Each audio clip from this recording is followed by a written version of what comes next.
तो guys finally आज हम बात करेंगे लुकिसम के चैप्टर नंबर 583 के बारे में। और पिछले चैप्टर में हमने देखा था यूजे शियोन को जो मरने की हालत में होता है, लेकिन पेचॉन को निपटाने के बाद उसके हाथ में एंचॉन के कागज और पेचॉन जो की सील लग चुकी होती है। और आज की वीडियो की शुरुआत में मरती मराती हालत में ये दोनों ही चीजें वो डैनियल को देते हुए कहता है, इसे जैग्यान को दे देना। लेकिन ये क्या है? ये पेचॉन जो की सील है। लेकिन ये तुम मुझे क्यों दे रहे हो? डैनियल के इतना कहते ही यूजे शियोन सीधा जमीन में जाके गिरता है। डैनियल तो ये देख के हैरान ही हो जाता है, इसलिए थोड़ा चिल्ला के कहता है, यूजे शियोन क्या तुम ठीक हो? आखिर भला तुमने डार्क क्रोकोडाइल सोसाइटी को धोखा क्यों दिया? तुम तो स्पीड के दुश्मन हो ना, और तुमने भागने के लिए हेलीकॉप्टर भी तैयार रखा था। और वो मगरमच्छ जैसा बंदा उस पेचॉन जो को क्या हुआ? इतने में ही डैनियल के पीछे से गो आता है और कहता है, शायद से वो मर चुका है, लेकिन इसने जो कुछ भी करा वो काफी इम्प्रेसिव था। मैंने बिल्कुल नहीं सोचा था कि ये ऐसा कर पाएगा। ये इतने समय से डार्क क्रोकोडाइल सोसाइटी में था, मुझे लगा था इसने हार मान ली। मिस्टर यूजे शियोन, भगवान तुम्हारी आत्मा को शांति दे। फाइनली तुम्हें तुम्हारा बदला मिल चुका है। लेकिन यूजे शियोन अब भी पूरी तरीके से मरा नहीं है। उसे अभी डार्क क्रोकोडाइल सोसाइटी में बिताए हुए कुछ पुराने पल याद आ रहे होते हैं। यानी कि जिस वक्त वो पेचॉन जो के साथ फाइटिंग ट्रेनिंग कर रहा था, वो पेचॉन के एक हमला करता है जिसे पेचॉन आराम से ब्लॉक कर लेता है और कहता है, ये तरीका सही नहीं है। मुझे नहीं पता युगैंग हा ने तुझे क्या सिखाया, लेकिन तुझे और ज्यादा फास्ट और सटीक होना होगा। सिर्फ ऐसा करने पर ही तू वो टेक्निक बना सकता है जो किसी को मार सकती है। लेकिन आज के लिए बस इतना ही। तुम डार्क ब्लड ट्रांसफॉर्मेशन की फॉर्म्स को प्रैक्टिस करते रहना, इससे तुम मजबूत बनोगे ताकि किसी हमले को झेल सको।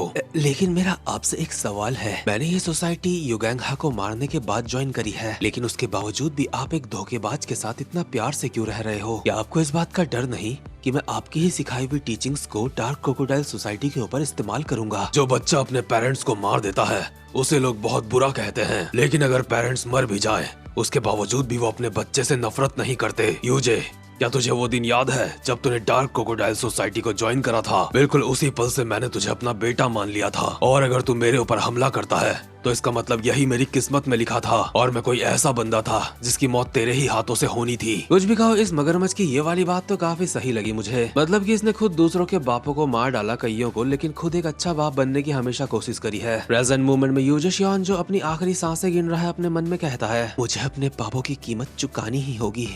अपने दो पिताओं को मारने का पाप, इसकी कीमत मुझे चुकानी होगी। मुझे माफ कर देना, मुझे इससे भी ज्यादा दर्दनाक मौत मिलनी चाहिए। इसके बाद सीन शिफ्ट होता है और हम देखते हैं गो और डैनियल को जो एक जगह पे खड़े होके पूरे एंचॉन को देख रहे होते हैं। और गो डैनियल को यूजे शियोन का सच बताते हुए कहता है, तो बात ऐसी है, यूजे शियोन इस पूरे वक्त बस बदला लेना चाहता था, और इतने सालों से वो अकेले इस काम को कर रहा था। और भले ही वो जी सकता था, लेकिन उसके बावजूद भी उसने मौत को चुना। उसने पेचॉन जो को मारा ताकि बाकी के डार्क क्रोकोडाइल सोसाइटी के बंदे उसकी जान ले लें। तुम्हें नहीं लगता हमें ये बात स्पीड को बतानी चाहिए? मरने से पहले उसकी आखिरी इच्छा यही थी कि किसी को बताना नहीं है, क्योंकि स्पीड को अगर यूजे शियोन का सच पता चल गया तो वो लोग दोबारा से कभी स्माइल नहीं कर पाएंगे। यूजे शियोन जिन लोगों को पीछे छोड़ गया है उसे उन सब की चिंता थी। यूजे शियोन तो उसी दिन मर गया था जिस दिन युगैंग हा की मौत हुई थी। वो बस अब शांति से जाना चाहता था। तो फिर अब आगे क्या होगा? डार्क क्रोकोडाइल सोसाइटी में एक शमशान घाट था, कुछ लोग वहाँ जाएंगे, बाकी बचे डार्क क्रोकोडाइल के मेंबर शायद से डालियन वापस चले जाएंगे। एंचॉन की इंटरनल वॉर स्पीड जीत चुकी है,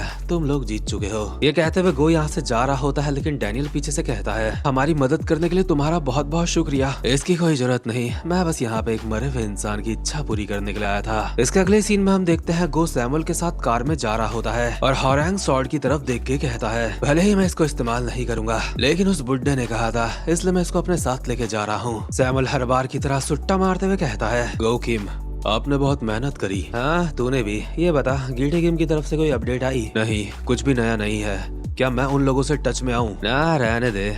लेकिन ये बता सैमुअल, आखिर तू इंचॉन क्यों आया था बे? मुझे लगा था तू गिल्टी गेम की वजह से आया, लेकिन सिचुएशन के हिसाब से तुझे कुछ करने की जरूरत थी नहीं। सैमुअल गो को तो नहीं बताता कि वो एंचॉन क्यों आया था, लेकिन हमें जरूर पता चलता है, क्योंकि हम देखते हैं उस समय का सीन जब वो जॉन ड्रू को पेल रहा था। जॉन ड्रू को जमीन में गिराने के बाद अपनी सिगरेट उसकी तरफ फेंक के सैमुअल कहता है, ठीक है जॉन ड्रू, ये बात काफी सही रही। कैसा रहेगा अब हम असली बातचीत करें? असली बातचीत से आखिर तेरा मतलब क्या है? मैं ज्यादा घुमा फिरा के नहीं कहूंगा, मैं कहना चाहता हूँ साथ में मिलकर काम करते हैं। क्या तू बस मुझे अपने साथ मिलाना चाहता था। जॉन रियो, मेरा मतलब सिर्फ तुझसे नहीं था। मेरा मतलब हांगकांग की 7 क्रॉस फैमिली से है और मैं तेरे परिवार के साथ काम करना चाहता हूँ। तूने सच में मेरे पास्ट की जासूसी करी, हाँ, लेकिन हमारे साथ काम करना तेरे लिए आसान नहीं होगा। अगर तुझे हमारे साथ काम करना है तो तुझे वादा करना होगा तू हमें प्रॉफिट दिलाएगा, लेकिन तेरे पास हमें ऑफर करने के लिए है ही क्या तू हमें पैसा देगा?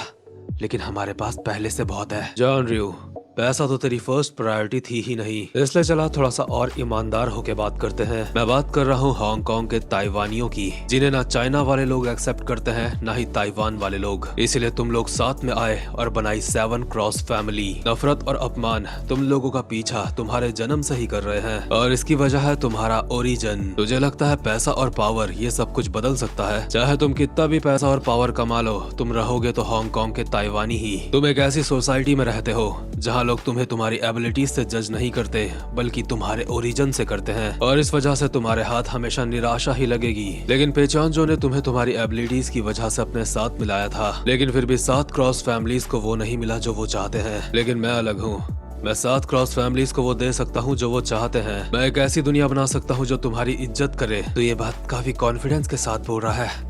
आखिर तो हमारा इस्तेमाल किस चीज के लिए करना चाहता है? मैं एक कॉर्पोरेट स्टाइल माफिया बनाने वाला हूँ और इस वक्त मेरा मकसद है कहीं से भी किसी को भी रिक्रूट करना जिसके अंदर टैलेंट हो।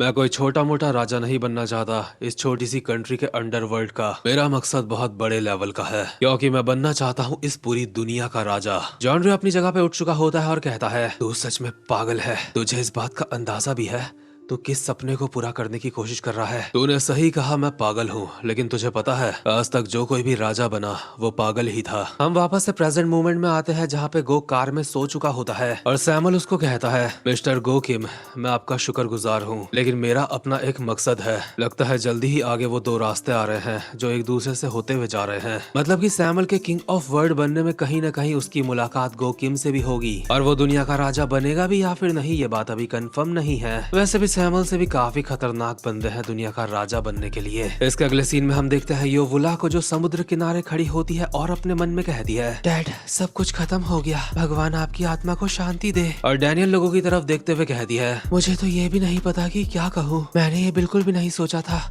कि तुम लोग एनचॉन के लिए इतनी ज्यादा जी जान से लड़ोगे। फाइनली एनचॉन की इंटरनल वॉर तुम लोगों की वजह से खत्म हो गई। और यार जरा लाइनमैन को देखो, पेचॉन जाते जाते इसका दम मम्मी बना के चला गया है। और अभी डैनियल योवुला को कहता है, सब कुछ खत्म हो गया, ये सच में राहत की बात है। क्या तुम अब ठीक महसूस कर रही हो? जेक कहता है, हमने तुम्हारी मदद सिर्फ इसलिए नहीं करी कि हम बहुत अच्छे हैं, क्योंकि अब जंग खत्म हो गई है तो मैं चाहता हूँ हमें वो दिया जाए जो वादा करा गया था। बिल्कुल, मैं जानती हूँ तुम्हें हमारा साथ चाहिए गीटे किम को हराने के लिए, और हम इस चीज में तुम्हारे साथ हैं। डार्क क्रोकोडाइल सोसाइटी को भी वापस बुलाओ, वो भी चाहिए। जेक भाई वो आपको सुन सकते हैं, ऐसा नहीं हो सकता। लेकिन इतने में यहाँ पे फर्स्ट जनरेशन के किंग्स आ जाते हैं और उनमें से किंग ऑफ बुचियन कहती है, सिर्फ स्पीड ही नहीं है जो तुम्हारी मदद करने वाली है, हम लोग भी तुम्हारे साथ हैं अगर तुम जैग्योना के साथ हो। इसके बाद तलविंदर, मेरा मतलब किंग ऑफ यूजियोंगबू कहता है, गीटे किम जो कर रहा है मुझे वो पसंद नहीं। इसके बाद किंग ऑफ डैजियन पगला कहता है, मैंने अभी ये बात सोची, इसमें सच में मजा आएगा। अभी ये सारे किंग्स एक साथ काम करने वाले होते हैं और इन किंग्स ने ये सोचा भी नहीं था, इसलिए पगला दोबारा से कहता है, क्या यहाँ के मूड को मैं थोड़ा सा हल्का बना दूं? और इस पगले के साथ के बंदे ना जाने की उसकी बातों में हंस रहे होते हैं। ये मूड को हल्का तो नहीं बनाते लेकिन सिचुएशन को ऑकवर्ड जरूर बना रहे होते हैं। इतने में ही जेक इन लोगों के सामने अपना सर झुकाता है और कहता है, आप लोगों का बहुत बहुत शुक्रिया, हम आपका अच्छी तरीके से ध्यान रखेंगे। और साथ ही में अपने मन में कहता है, अब हमारे पास काफी सारे लोग हैं, अब गीटे किम भी हमें हल्के में नहीं लेगा, जंग जल्दी ही शुरू होने वाली है। इतने में ही योवुला सबके सामने अपना सर झुकाती है और कहती है, ये सब तो मुझे कहना चाहिए, आप सबका बहुत बहुत शुक्रिया, शुक्रिया एनचॉन को बचाने के लिए। और ये बात योवुला ने एक स्माइल के साथ कही होती है, जो कि काफी हैरानी वाली बात है। स्पीड के बंदे तो ये देख के हैरान ही हो चुके होते हैं, क्योंकि योवुला कभी भी कोई एक्सप्रेशन नहीं दिखाती थी और आपस में बात कर रहे होते हैं कि ऐसे हिस्टोरिकल मूवमेंट में जैग्योना कहाँ है, उसे भी ये देखना चाहिए था। लेकिन इसके बाद सीन शिफ्ट होता है और हम देखते हैं एक जगह जहाँ पे काफी सारे पिंजरे होते हैं जिनके अंदर कुत्ते बंद होते हैं। लेकिन एक कुत्ता जो बाहर होता है वो जेम्स ली के ऊपर चिल्ला रहा होता है। जेम्स ली उसको कहता है, शांत हो जाओ, शांत हो जाओ। लेकिन ये कुत्ता जेम्स ली का हाथ ही काट लेता है और हम देखते हैं जैग्योना भी यहीं पे खड़ा है, जो जेम्स को कहता है, एक कुत्ते को पालतू बनाना आसान नहीं होता है ना। जेम्स जैग्योन को देख के कहता है, ओह माय, आखिर तुझे यहाँ आने का रास्ता कैसे पता चला? तू सच में अब एक असली पॉलिटिशियन जैसा बन चुका है। अब तूने समाज सेवा का भी काम करना शुरू कर दिया। लेकिन कुत्ता अब भी जेम्स का हाथ काट रहा होता है और जेम्स कहता है, मुझे याद नहीं कि मैंने एंचॉन के कुत्ते को यहाँ पे बुलाया था। कितनी अजीब बात है। जैक्योना कहता है, तो क्या जब मैं अपने मास्टर को काटने के लिए आऊँ तो मुझे अनाउंस करके आना चाहिए था? जैक्योना, आज तो काफी ज्यादा अलग लग रहा है। एंचॉन की इंटरनल वॉर खत्म हो चुकी है। डार्क क्रोकोडाइल सोसाइटी जा चुकी है। अब स्पीड को किसी चीज की चिंता करने की कोई जरूरत नहीं। बस एक चीज को छोड़ के, जो कमजोरी तेरे पास है स्पीड की, लेकिन वो कमजोरी भी खत्म हो जाएगी जब मैं तुझे मार डालूंगा। मैं इस वक्त का इंतजार कर रहा था, भले ही मुझे अपनी जान ही क्यों ना देनी पड़े, लेकिन आज मैं तुझे नहीं छोड़ूंगा। जैक्योना, ये तो मैंने बिल्कुल सोचा ही नहीं था। तो काफी समय से ये प्लान कर रहा था। स्पीड को तो ये भी नहीं पता कि मेरे पास जो उनकी कमजोरी है वो एग्जिस्ट भी करती है दुनिया में। और इससे पहले कि स्पीड को उस कमजोरी के बारे में पता भी चले, तो उस कमजोरी को पहले ही खत्म कर देना चाहता है। अगर तुझे मरने की इतनी ही इच्छा है तो मैं तेरी इच्छा जरूर पूरी करूंगा। और अभी हमें दिखाया देता है जमीन में काफी सारा खून गिरता है, जो कि ऑब्वियसली कुत्ते का होगा। कुत्ते को निपटाने के बाद जेम्स किसी को कॉल करता है और कहता है, मैं बोल रहा हूँ इस एरिया को बंद कर दो, किसी को भी यहाँ एंट्री मत करने देना। 5 मिनट में यहाँ साफ सफाई करने वालों को भेजो। नहीं, कोई सीरियस बात नहीं है, बस यहाँ पे एक कुत्ता मरने वाला है। और ऑब्वियसली जेम्स जिस कुत्ते की बात कर रहा है वो जैक्योना ही है। मतलब जेम्स के लिए तो जैक्योना कुत्ता ही होगा, बाकी हम लोग तो जैक्योना को ठीक ही मानते हैं ना। और इस चैप्टर की एंडिंग देख के लग रहा है चीजें आगे और ज्यादा इंटेंस होने वाली है। खैर गाइस, ये वीडियो यहीं पे खत्म होती है। और जो कोई भी वीडियो में पहली बार आया है, चैनल पे पहली बार आया है, वीडियो को लाइक जरूर करना, चैनल को सब्सक्राइब जरूर करना। और अब मैं मिलता हूँ आपसे अपनी नेक्स्ट वीडियो में, तब तक मजे करो। क्या यहाँ के मूड को मैं थोड़ा सा हल्का बना दूं?